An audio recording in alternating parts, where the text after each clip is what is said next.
இல்லை தம்பின்னு நிறைய பேர் சொல்லி எல்லாத்தையும் தம்பி கூப்பிட்றாங்க இப்போ. அப்புறம் வர அப்புறம்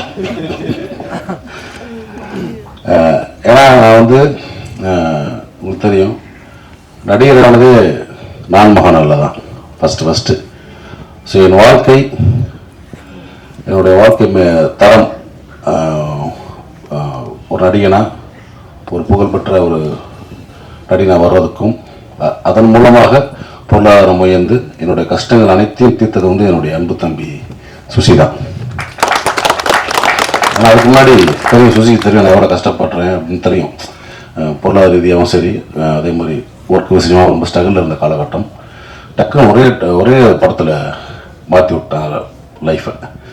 நான் மகனில் தொடர்ந்து வாய்ப்பு கொடுத்து, அதாவது நான் மகனோட கைவிட்டுறாமல் அழகசாமி குதிரை, ராஜபாட்டை தொடர்ந்து அண்ணனுக்கு அடுத்தடுத்து வாய்ப்பு கொடுக்கணும். ஏன்னா ஒரு நடிகரை வந்து ஒரு படத்தை அறிமுகப்படுத்திட்டு அப்படி கைவிட்டுட்டு அடுத்தடுத்து மற்றவங்க கூப்பிட கஷ்டமாயிடும்.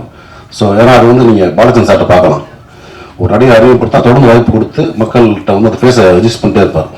ஸோ அந்த மாதிரி வந்து என்னை வந்து தொடர்ந்து வாய்ப்புகள் கொடுத்து என்னை ரெஜிஸ்ட் பண்ணி என்னை வந்து ஒரு நடிகனா இன்னைக்கு நான் நல்லா இருக்கேன்னா அதுக்கு வந்து எனக்கு மனசாக சொல்லுவேன். நானும் என் குடும்பமும் எப்பயுமே வந்து சுசி நன்றி கடனாக இருப்போம். எப்போ பார்த்தாலும் நான் வந்து சுசி அப்படின்னு ஏதாவது ஒரு ஃபோன் பண்ணி ஏதாவது ஒரு சின்ன கேரக்டர் ஒரு சும்மா வந்துட்டு போனா கூட போயிடுவேன். அதுதான் முதல்ல எனக்கு ஃபர்ஸ்ட் ப்ரிஃபரன்ஸ். ஏன்னா சுசியை வந்து நான் வந்து முதல் நாள் ஒரு அசினேட்டராக வந்து ஜாயின் பண்ணாலேருந்து நான் பார்த்துக்கிட்டு இருக்கேன். பேரன்பு மிக்க ஒரு அன்பு தம்பி, மிக திறமையான ஒரு இயக்குனர். நான் சொல்லுவாங்கல்ல சுத்தமாக தொழில் தெரியும்னு, அந்த மாதிரி சுத்தமாக தொழில் தெரியும். ஒரு டைரக்ஷன்னா நச்சுன்னு அப்படியே அதாவது கன்ஃபியூஸ் இல்லாமல் இருப்பாப்ல ஸ்பாட்டில். நீங்கள் படவே வேண்டாம், அதெல்லாம் இந்த படம் அவ்வளோ ஃபாஸ்ட்டாக முடிஞ்சிருக்கு. அவங்க தான் அமிர்த சொன்ன மாதிரி போனாங்க டக்குன்னு சொல்கிறாங்க. அது காரணம் வந்து தொழில் சுத்தமாக தெரியும், யாருக்கும் பயப்பட தேவையில்லை. நம்மளுக்கு தொழில் சுத்தமாக தெரிஞ்சு யாரும் பயப்பட தேவையில்லை. கேமரா மட்டும் கழிப்பா தம்பி சாப்பிட்டு லென்ஸ் அதை பிடிச்சி அந்த அளவுக்கு எதாவது சொல்லவில்லை, அந்த அளவுக்கு க்ளீனாக இருக்கும். அதே மாதிரி என்ன வேணும் அவங்க ஆர்டர் என்ன வேணும், காஸ்டியூம் என்ன வேணும், காஸ்டியூம் டிசைன் என்ன கலர் வேணும், எல்லாமே சுத்தமான ஒரு தொழிற்சங்க வேலைக்காரமா சுசீந்திரன். ஏன்னா இவ்வளவு நாட்கள் தொடர்ந்து வெள்ளை கபடிகளிலிருந்து இவ்வளவு நாட்கள் பயணப்பட்டவரே ஒரு பெரிய விஷயம். மீண்டும் வந்து அதே மாதிரி இப்போ வந்து 2K கிட்ஸ் வச்சு எடுத்த மாதிரி இன்னும் வந்து பெரிய பெரிய கதாநாயகர் வச்சா திரும்பவும் ஒரு பெரிய கம்பேக்காக வந்துடுவாப்புல. அதுக்கான அத்தனை தகுதியும் திறமையும் வாழ்ந்தவன் தான் என்னோட அன்பு தம்பி சுசி. அதே மாதிரி இந்த படத்தில் எனக்கு தெரிஞ்சவங்க நிறைய பேர் நடிச்சிருக்காங்க. தம்பி பாலசரவணன், இயக்குனர் முருகானந்தம், வினோதரி மேடம், அதே மாதிரி இசையமைப்பாளர் ஐயா மாணவர்கள், தனியா சார், இவங்கெல்லாம் எனக்கு தெரிஞ்சவங்க. எனக்கு தெரியாதவங்க பழக்கம் இல்லாதவங்க நிறைய பேர் அறிமுகம் இருக்காங்க. ஹீரோ பட மீனாட்சி தெரியும் எனக்கு இவங்க. ஸோ எல்லாருக்குமே பெரிய ஒரு வாழ்த்துக்கள். இந்த படம் வந்து அவங்க வந்து ஒரு பெரிய ஒரு ஓப்பனிங் கொடுத்து தமிழ் சினிமாவில் மட்டும் இல்லை தெலுங்கு சினிமாவில் வந்து நிறைய படங்களில் நடிக்கணும், வேலை பார்க்கணும். அதுக்கு என்னுடைய வாழ்த்துக்கள். இந்த மாதிரி பார்த்தீங்கன்னா ரொம்ப ஒரு அமைதியாக, ஒரு ப்ரெசண்ட்டாக, எல்லாருமே ஒரு பாசிட்டிவாக, ஒரு அன்பாக பேசுகிறாங்கல்ல. சமீபத்தில் ஒரு மேடையில் பாத்தில் ராதா படத்தில் ரொம்ப அநியாயமாக அக்கிரமமாக இருந்தது. மேடையில் மிஸ்கின் பேசினாலாம் அவ்வளோ அளவுக்கு பேசணும் அவசியமே கிடையாது. இயக்குனதான் என்ன வேணும் பேச முடியாதுல்ல. அந்த மாதிரி ரொம்ப வீடியோ பார்த்தேன். ரொம்ப நம்மளுக்கு தலைக்குழிவாக இருந்துச்சு. தமிழ் சினிமா வந்து இந்திய சினிமாவில் வந்து ஒரு பெரிய மதிக்கக்கூடிய ஒரு இடத்துல இருக்குது தமிழ் சினிமா. தமிழ் சினிமா இயக்குநர்கள் மட்டுமல்ல, தொழில்நுட்ப கலைஞரையும் அனைவரும் வந்து இந்திய சினிமா லெவலில் ஒரு பெரிய மதிக்க இடத்துல இருக்காங்க. அது வந்து இந்த மேடை இருக்குல்ல, ஒரு பிரசாத்தில் தேட்டர் மேடை, பல ஜாம்பவான்களை பார்த்த மேடை. தென்னிந்தியாவில் இருந்து மட்டும் இந்தியாவுக்கும் வந்து இந்த மேடையில் அமர்ந்து பேசிட்டு போயிருக்காங்க. எவ்வளோ functions, audio launch, trailer release, success meet, இந்த மாதிரி. ஸோ அந்த மாதிரி மேடையில் வந்து இவ்வளோ பத்திரிகையாளர்கள் நண்பர்கள் இருக்கீங்க. நீங்கள்லாம் பெண் பத்திரிகையாளர் இருக்கீங்க, நம்ம நண்பர்கள் நிறைய பேர் இருக்காங்க. அங்கே வந்து ஓட்டாங்கம்மான்றது பேசிக்கங்க, வெளியே பேசிக்கங்க. ஒரு மேடை நகரிக்கணும் இல்லையா? என்னென்ன பேசுறதா?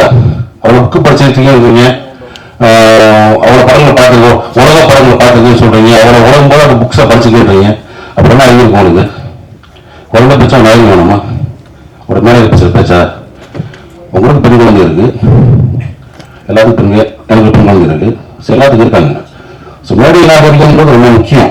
இந்த மாதிரி எவ்வளோ நாகரிகம் சொல்றீங்களா? யாராவது தப்பான வார்த்தை, அதாவது தம்பின்னு கூப்பிடுறது வேற, தம்பி நம்ம எல்லாத்தையும் கூப்பிடுறோம், ஓட தம்பி, உட்கார தம்பி, எங்க தம்பின்னு அதை நம்ம அண்ணன் நினைக்கணும். அது முக்கியம் ரொம்ப. அப்படி வேற என்ன நினைச்சா எனக்கு தெரியல.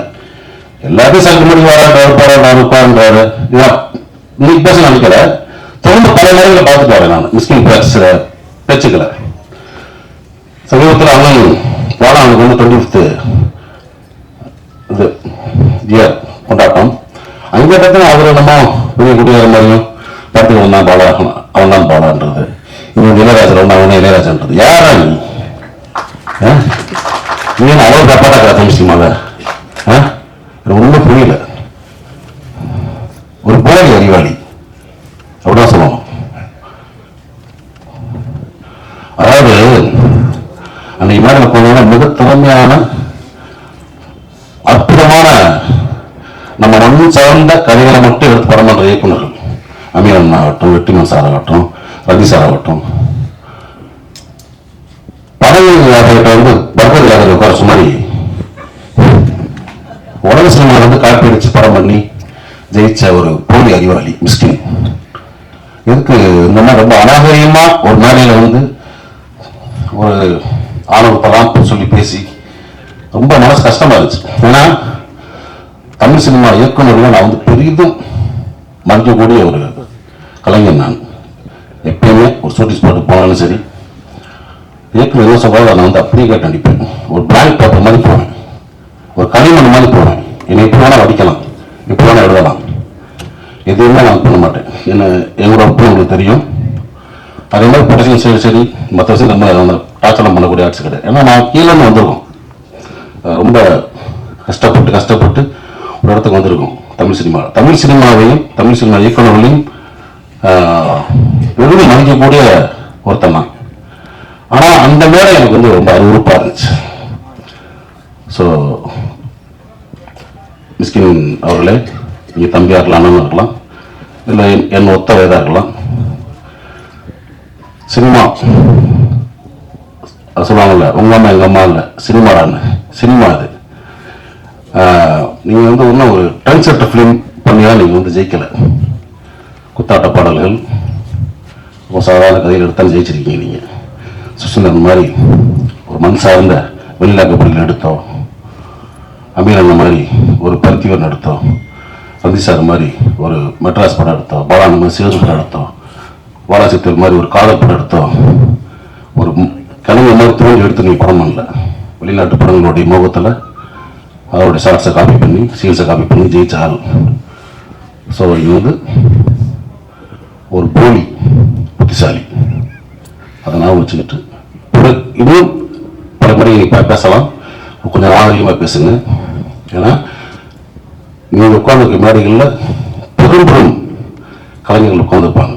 அன்றைக்கெல்லாம் நிறைய சொல்கிறார், வெற்றிமாவனையும் ரஜித் அமீர் இந்த தரக்கூடியார்கள் நீ பார்த்தீங்களா, ஊற்றிங்க கேவலமாக இல்லையா, எத்தனை பேர் குடிக்காம இருந்துடலாம், குடிப்பதற்கு முள்ளாக இருக்கலாம் மேடையில், எப்படி பத்தாம் சொல்கிறீங்க.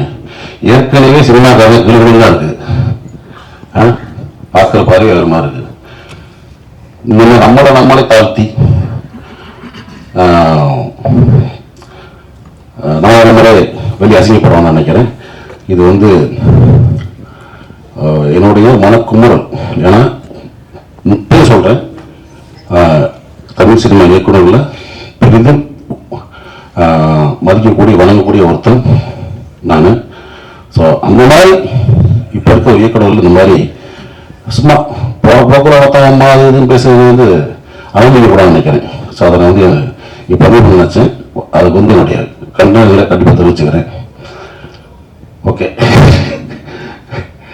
அதே மாதிரி இந்த மாதிரியில் இன்னும் நமக்கு ரொம்ப சந்தோஷமான விஷயம் என்ன பார்த்தீங்கன்னா, என்னுடைய நண்பன் பிரபாகரன் அந்த டாக்டரோட அன்போட பிரபு நாம வந்து ஒன்றா அஸ்டங்காவனை பண்ணோம். எனக்கு முன்னாடி சீனியர் ஆர்டிஸ்ட் அவன் தான். ஏன்னா வந்து பூரான் கட்டுப்போ பார்த்துருப்பீங்க, பூரா வனவாசம், சாரி அஜித் சார் படம். அவர் வந்து அவர் வந்து ஜோதியா கண்ணா அடிச்சிருப்பான். நான் அப்படியே சொன்னேன், டே ரூட்டை மாற்றி போயிரு, கரெக்டாக ரூட்டு போட்டு ஒரு கிடச்சிருக்கு. தமிழ் சினிமா கேமராமேன் ஆகிட்டு தான் அவன் வாழ்க்கை அவனை நிறைய நடிகை ஆகிடுச்சு. இந்த படத்தில் ஒரு முக்கியமான சென்ட்ரல் வர நடிச்சிருக்கிறது எனக்கு ரொம்ப சந்தோஷம். நிறைய பேர் தெரியாது, நான் வந்து கோபி மற்ற ஊரில் வந்திருக்கான். ஊரில் வந்து அவங்கிலிருந்து இவன் போனேன். இப்போ தான் படுத்துக்கிட்டே இருப்பான். டேய் என்னடா அவன் படுத்துக்கிட்டே இருக்கான். சரி ஒரு தான் அவன் தான் தம்பி. ஸோ பிரபு தம்பி அறியப்பட்ட கோபி பின்னாடி நீங்க கோபி ஆனா நீங்க கோபியோட அண்ணன் பிரபு. நான் வந்து ரொம்ப டக்குனு ஆர்டிஸ்ட் ஆகிவிட்டா ருசி. ஆனால் அவன் இன்னும் வரணும், எனக்கு ரொம்ப சந்தோஷம். இப்போ வந்து என்ன டிவிசில் பண்ணிட்டு இருக்காப்புல, திரைப்படங்கள்ல நிறைய படம் நடிக்கணும், எனக்கு அதான் ரொம்ப சந்தோஷம். அதனால் இன்னும் நிறைய பொண்ணு தம்பி, இது உண்மையான தம்பி. சரியா? ஓகே, அனைவருக்கும் வாழ்த்துக்கள்.